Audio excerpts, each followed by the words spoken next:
What's up, guys? It is Wednesday, and if it is Wednesday, it is time for Story Time with Taffy, episode number 10. Thank you guys for sticking with us through what we are calling Academic Hell Week.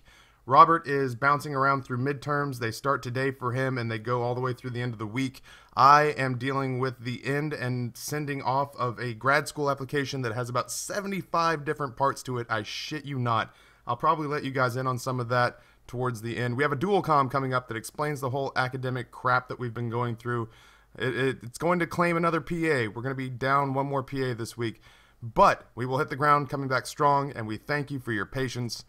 We promise we'll never give you guys crap videos when we don't have time to put out good stuff. We would rather you just waited, and on the other side, we will produce the high quality content that you are used to, but nothing will stop the runaway freight train that is Story Time with Taffy. So let's jump right into it. I have 3 questions today that I just didn't feel like I could stretch into an entire episode. So we'll do kind of a rapid fire potpourri sort of thing. The first one, Taffy, how did you propose / meet your wife? There are a handful of these. I'll jump into it by saying, my wife doesn't necessarily want to be on the channel. She has no problem with being mentioned in stories. She has no problem coming in and watching the content. She loves the channel. She likes Robert. Hell, he's been on Skype every day for like the last year in our apartment. She just doesn't like the idea of being on the screen, mostly because she knows the YouTube community all too well. As you guys know, I've posted one video of my son in the past, and I didn't monetize it because I didn't like the idea of exploiting him being cute for $10. So my wife likes the channel, but doesn't necessarily want to be on the channel.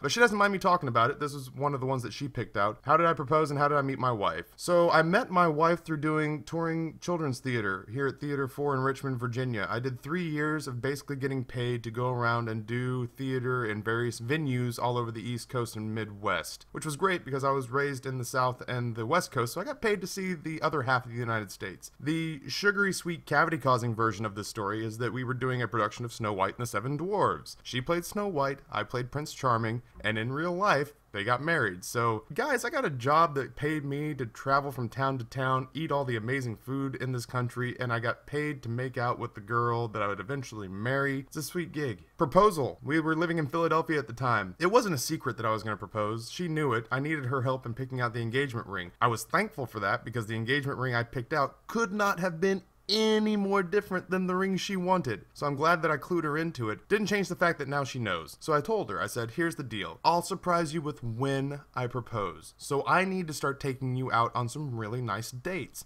Because if I take you to Wendy's and McDonald's and Burger King, and then all of a sudden we end up at Le Bec Fin over a $150 bottle of champagne, you're gonna know something's up. So let me take you out on some nice dates. And then somewhere in there, you'll let your guard down and I'll pop the question. I still did it on the first date. I took her out, we went to the art museum, we had a lovely dinner, and while we were gone, I had my roommates decorate the entire house that we were living in with rose petals and little gravel bags with candles in it, and chocolates and $80 bottles of champagne, and of course the box with the ring dressed up really nicely in it. And we got in, and the first reaction that she had was, oh my god, we're interrupting someone's date night. And then she'd heard she's a huge Beatles fan, so I made a mix CD with all these Beatles love songs that she liked, and she heard that, and she saw the ring and the box and the chocolates and everything, and it was really romantic, and it went really well because she said yes, and now we have a kid and are married, so keep up the good work, I guess. Question number 2. First time watching porn. This one has come up a couple of times, so my only guess is that somebody out there got nicked watching porn, and they're like, oh my god, how did Taffy deal with the shame? First of all, when I was young enough to be caught watching porn, there was no watching porn unless you were lucky enough to have an 18-year-old willing to go into an adult bookstore and buy you a $40 VHS tape or DVD. When I was young, there was no internet. So that meant that your best hope was finding an 18-year-old who would walk into a gas station and buy you an $8 Playboy. So the only time that I've ever been caught watching porn, because I'm a super sneaky ninja, is really, really embarrassing. Because it was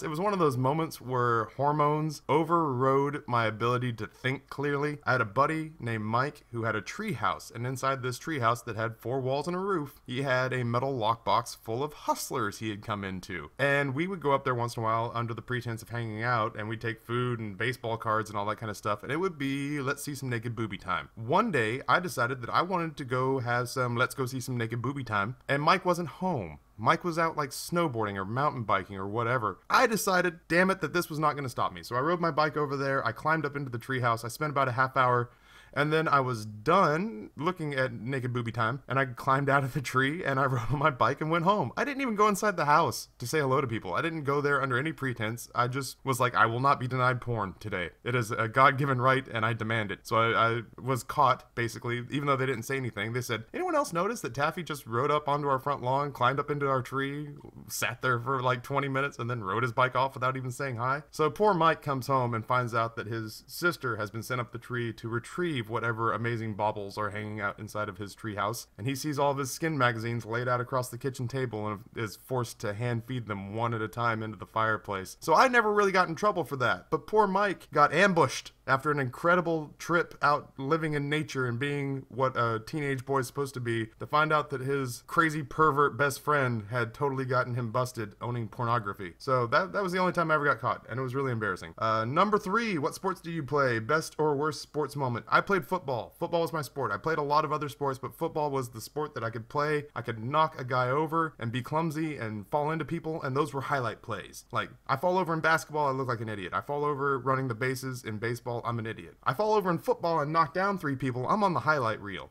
So I really, really loved football. I played offensive line. My best sports moment, I'll touch on it. I'll probably do a full episode for this, but I wanted to hit them both because they're from the same guy. I'll do an episode for this because you're going to hear a ton about my dad. My dad, great dad, good man, horrible husband. He and I were estranged and not really doing well when I was in my teen years, and we got tickets to a Super Bowl. And I'm a huge Cowboys fan. I was born in Dallas. I was raised there till I was 10. I didn't really get a choice on who I got to root for, so I get it. If you hate us for being the Yankees of football, I understand why you don't like us. But Cowboys fan, we got tickets to the Super Bowl. My dad and I got to kind of go heal our relationship together. We hadn't spoken much for 2 years, and we came into these tickets. So we went down to Super Bowl 27. I actually got to go to 28 as well. But went to Super Bowl 27 and watched the Cowboys absolutely curb stomp the Buffalo Bills. And I got to spend a day watching my favorite team and getting to kind of learn who my dad was again and why once upon a time we really enjoyed each other's company. So that's my best. It's hard to top that.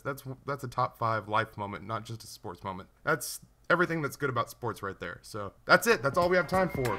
My name is Taffy. On behalf of the Mr. Wiffles channel, thank you guys for sticking with us through the thick and the thin.